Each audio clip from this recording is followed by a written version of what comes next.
Hi മക്കളെ, welcome to Excellence online classes. അപ്പോൾ നമ്മൾ ഇതുവരെ 4 ക്വസ്റ്റ്യൻസ് ആണ് കഴിഞ്ഞ ക്ലാസ്സിൽ നോക്കിയത്. അടുത്ത ക്വസ്റ്റ്യനിലേക്ക് പോവുകയാണ്. 5ാമത്തെ ക്വസ്റ്റ്യൻ നോക്കുകയാണ്.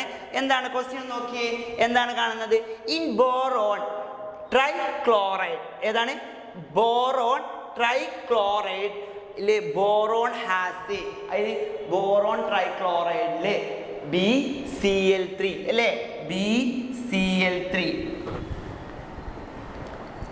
ഓക്കെ, എവിടെയാണ് BCl3 അല്ലേ? ബോറോൺ ട്രൈക്ലോറൈഡിലെ ബോറോണിന്റെ ഹൈബ്രിഡൈസേഷൻ ആണ് ചോദിച്ചിട്ടുള്ളത്. അതാണ്. അപ്പോൾ ഇതിൽ കുറേ ഓപ്ഷൻസ് കൊടുത്തിട്ടുണ്ട്. ഇതിൽ കറക്റ്റ് ആയത് ഏതാണെന്നാണ് ക്വസ്റ്റ്യൻ. അപ്പോൾ നമുക്ക് നോക്കാം. ബോറോണിന്റെ ആറ്റോമിക് നമ്പർ 5 ആണ്. അപ്പോൾ നമുക്ക് എങ്ങനെ എഴുതാം? സബ്ഷൽ ഇലക്ട്രോൺ വിന്യാസം എന്ത് വരും? 1s2 2s2 2p1 ആണ് അല്ലേ? നമുക്കിത് ഗ്രൗണ്ട് സ്റ്റേറ്റിലേക്ക് വരക്കുകയാണെങ്കിൽ വരക്കാം. കാണുമല്ലോ മക്കളെ, ഇങ്ങോട്ട് വരക്കാം അല്ലേ? ഓക്കെ, നമ്മൾ ഗ്രൗണ്ട് സ്റ്റേറ്റിലോട്ട് വരികയാണെങ്കിൽ എന്തുണ്ടാവും? 1s 2 ഇലക്ട്രോൺസ് ഉണ്ടാവും. പിന്നെ 2sലേക്ക് എന്തുണ്ടാവും? 2 ഇലക്ട്രോൺസ്. 2p എന്തുണ്ടാവും? 1 ഇലക്ട്രോൺസും ഉണ്ടാവും. ഓക്കെ അല്ലേ? ഇനി ഇത് എക്സൈറ്റഡ് സ്റ്റേറ്റിലേക്ക് പോകുമ്പോൾ, ഇത് ഗ്രൗണ്ട് സ്റ്റേറ്റ് ആണ്. എക്സൈറ്റഡ് സ്റ്റേറ്റിലോട്ട് പോകുമ്പോൾ ഇവിടുന്ന് 2sത്തെ 1 ഇലക്ട്രോൺ ഇങ്ങോട്ട് ജമ്പ് ചെയ്യും. അപ്പം എന്താവും?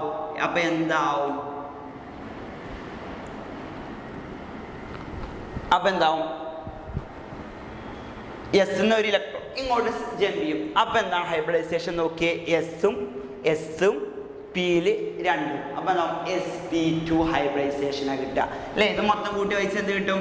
sp2 ഹൈബ്രിഡൈസേഷൻ ആയിരിക്കും ബോറോണ്ടത്. ഏതാ വരിക? sp2. ഓക്കെ അല്ലേ? ഇവിടുന്ന് ഇങ്ങോട്ട് ജമ്പ് ചെയ്യും. എക്സൈറ്റഡ് സ്റ്റേറ്റിൽ ഇലക്ട്രോൺ കോൺഫിഗറേഷനാണ് വരുന്നത്. അപ്പോൾ എന്താവും? എസിൽ 1 പിയിൽ 2 sp2 ഹൈബ്രിഡൈസേഷൻ ആവും. ഇനി എന്ത് ചെയ്യും? അവിടേക്ക് വേക്കൻറ്റിൽ ഒരു ആര് വന്ന് ഫില്ല് ചെയ്യും? ക്ലോറിൻ്റെ ഇലക്ട്രോൺസ് വന്നിട്ട് ഫില്ല് ചെയ്യും. അപ്പോൾ ബോറോൺ ട്രൈക്ലോറൈഡിൽ ബോറോണിൻ്റെ ഹൈബ്രിഡൈസേഷൻ ഏതാണ്? sp2 ഹൈബ്രിഡൈസേഷൻ ആണ് വരുന്നത്. ഓക്കെ ആണോ? അപ്പോൾ അടുത്ത ക്വസ്റ്റ്യനിലേക്ക് പോകാം. ഓക്കെ അല്ലേ മക്കളെ?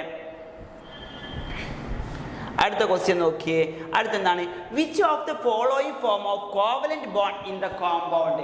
ഈ കുറേ കോമ്പൗണ്ടുകൾ തന്നിട്ടുണ്ട്. ഇവയിൽ കോവലന്റ് ബോണ്ടുള്ള കോമ്പൗണ്ട് ഏതാണെന്നാണ് ചോദിച്ചിട്ടുള്ളത്.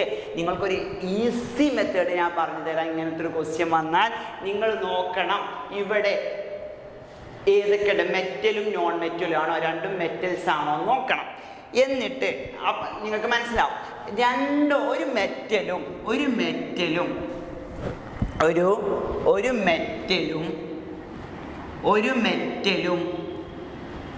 ഒരു നോൺ മെറ്റലുമാണെങ്കിൽ, ഒരു നോൺ മെറ്റലുമാണ് ഒരു കോമ്പൗണ്ടിൽ ഉണ്ടെങ്കിൽ അവിടെ എന്താ വരിക?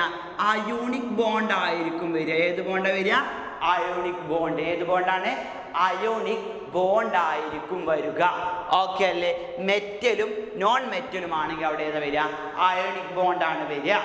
എന്നാൽ രണ്ടും നോൺ മെറ്റൽസ് ആണെങ്കിൽ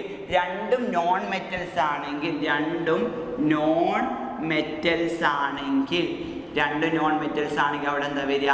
കോവലന്റ് ബോണ്ടാണ് വരിക കേട്ടോ. ഏതാണ്?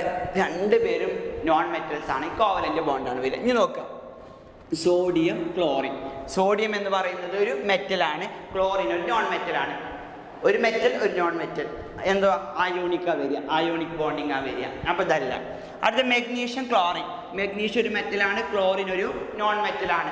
അവിടെ ഏതാ വരിക? അയോണിക് ബോണ്ടിങ് ആണ് വരിക. ഓക്കെ അല്ലേ? അടുത്ത ഹൈഡ്രജനും ക്ലോറിനും ഏതാ വരിക?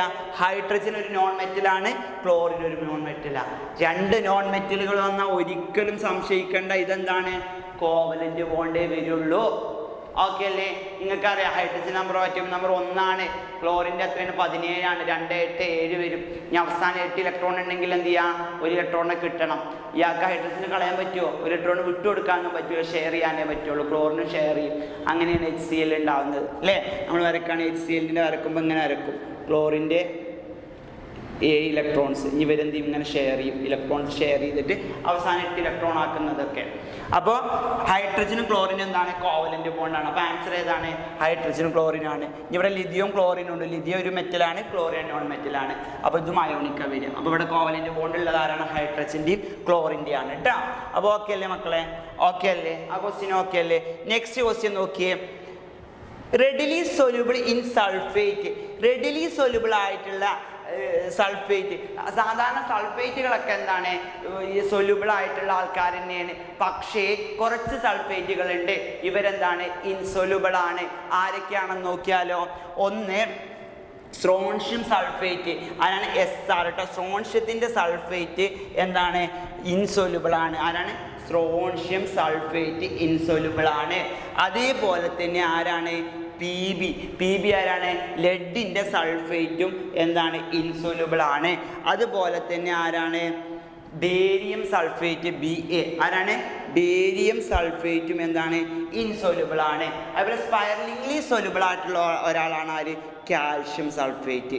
അപ്പോൾ ഇവരൊക്കെ എന്താണ്, ഇൻസൊല്യൂബിളിൽ പെട്ടവരാണ്. ഇയാൾ സ്പൈറിംഗ്ലി, കാൽഷ്യം സൾഫേറ്റ് സ്പൈറിംഗ്ലി കുറച്ചൊക്കെ സൊല്യൂബിൾ ആണ്. ബാക്കിയുള്ള 3 ആൾ എന്താണ്, ഇൻസൊല്യൂബിൾ ആണ്. ബാക്കിയുള്ള സൾഫേറ്റുകളൊക്കെ എന്താണ്, സൊല്യൂബിൾ ആണ് വാട്ടറിൽ. അപ്പോൾ നമ്മളോട് റെഡ്ലി സൊല്യൂബിൾ ആയിട്ടുള്ള ആൾക്കാർ, ഇവർ പെടാത്ത ആൾക്കാരെ നോക്കിയാൽ മതി. ഇവിടെ കാൽഷ്യം സൾഫേറ്റും ഉണ്ട്, ആരാണ്, ബേരിയം സൾഫേറ്റും ഉണ്ട്. അപ്പോൾ ഇത് പറ്റുമോ, ഇത് തെറ്റാണ്. റെഡിലി സൊല്യൂബിളാ ചോദിച്ചിട്ടുള്ളത്. അടുത്ത B നോക്കാം, ബേരിയം മെഗ്നീഷ്യം ആണ്. ബേരിയം അല്ല, ബെർലിയാണ്. ആരാണ്, ബെർലിയാണ്. ബെർലിയം സൾഫേറ്റ് എന്താണ്, സൊല്യൂബിൾ ആണ്. മെഗ്നീഷ്യം സൾഫേറ്റും സൊല്യൂബിൾ ആണ്. അപ്പോൾ ഇത് ഓക്കെയാണ്. ഇനി ഇവിടെ നോക്കുക, കാൽഷ്യം സൾഫേറ്റും സ്ട്രോൺഷ്യം. ഞാൻ പറഞ്ഞു സ്ട്രോൺഷ്യം കാൽഷ്യം. ഇയാൾ കാൽഷ്യം സ്പൈറലിംഗ്ലി സൊല്യൂബിൾ ആണ്, സ്ട്രോൺഷ്യം ഇൻസൊല്യൂബിൾ ആണ്. അപ്പോൾ ഇതും തെറ്റാണ്. അടുത്ത നോക്കി, ബെർലിയം സൾഫേറ്റും ബേരിയം സൾഫേറ്റും. ഞാൻ പറഞ്ഞതിൽ ബേരിയം സൾഫേറ്റ് എന്താണ്, ഇൻസൊല്യൂബിൾ ആണെന്ന് പറഞ്ഞു. അപ്പോൾ ഇതും പറ്റൂല. അപ്പോൾ രണ്ടും സൊല്യൂബിൾ ആയിട്ടുള്ള ആളാരാണ്, ഓപ്ഷൻ B ആണ് കറക്റ്റ് ആൻസർ. ഓക്കെ അല്ലേ, ഓക്കെ അല്ലേ മക്കളെ, ഓക്കെ ആണോ?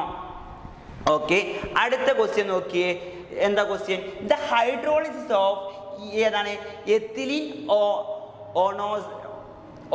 ഓസോണൈഡ്. ആരാണ്, എത്തിലീൻ ഓസോണൈഡ് അഥവാ എത്തിലീനും O3 ഓസോണും റിയാക്ട് ചെയ്താണ് എത്തിലീൻ ഓസോണൈഡ് കിട്ടുക.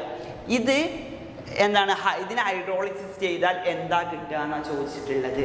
നമുക്ക് ഇതിൻ്റെ ഇക്വേഷൻ എഴുതി നോക്കാം. നമ്മുടെ ഓർഗാനിക്കിലെ ചോദ്യമാണ് കേട്ടോ. അപ്പം നോക്കി നോക്കാം, ഏതാണ്,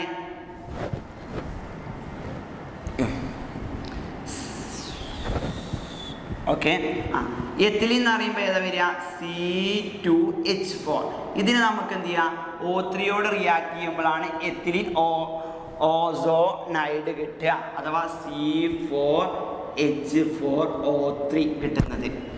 ഈ സാധനത്തിന് നമ്മൾ എന്ത് ചെയ്യുക, C4H4O3നെ വാട്ടറുമായിട്ട് റിയാക്ട് ചെയ്താൽ നിങ്ങൾക്ക് എന്ത് കിട്ടും, അസറ്റാൽഡിഹൈഡ് കിട്ടും. 2CH3CHO കിട്ടും, 2CH3CHO കിട്ടും. നമ്മൾ ഓർഗാനിക് പഠിച്ച റിയാക്ഷൻ ആണ്. അപ്പോൾ ഇതിൻ്റെ ആൻസർ ഏതാ വരിക, ഇത് റിയാക്ട് ചെയ്താൽ കിട്ടുന്ന ആൻസറാണ് ആര്, അസറ്റാൽഡിഹൈഡ്. ഇത് രണ്ടോ ഫോർമാൽഡിഹൈഡ് അല്ല, ഇവിടെ കണ്ടോ അസറ്റാൽഡിഹൈഡാണ് ആൻസർ. ഈഥീനാണോ അല്ല, അസറ്റോൺ ആണോ അല്ല, അസറ്റാൽഡിഹൈഡാണ് ആൻസർ വരുന്നത്. അപ്പം ഈ 4 ക്വസ്റ്റ്യൻസും എൻ്റെ മക്കൾ എന്ത് ചെയ്യുക, നന്നായിട്ട് പഠിക്കുക. എന്നിട്ട് എന്ത് ചെയ്യുക, അടുത്ത ക്ലാസ്സിൽ കാണാം. അപ്പം നന്നായിട്ട് പഠിക്കുക, റിലേറ്റ് ചെയ്തിട്ടുള്ള ബാക്കിയുള്ള ക്വസ്റ്റ്യൻസും നോക്കണം കേട്ടോ. ഓക്കെ അല്ലേ, ഓക്കെ അല്ലേ, ഇന്നത്തെ ക്ലാസ് ഓക്കെ അല്ലേ മക്കളെ? ഓക്കെ, ബൈ, താങ്ക് യു മക്കളെ.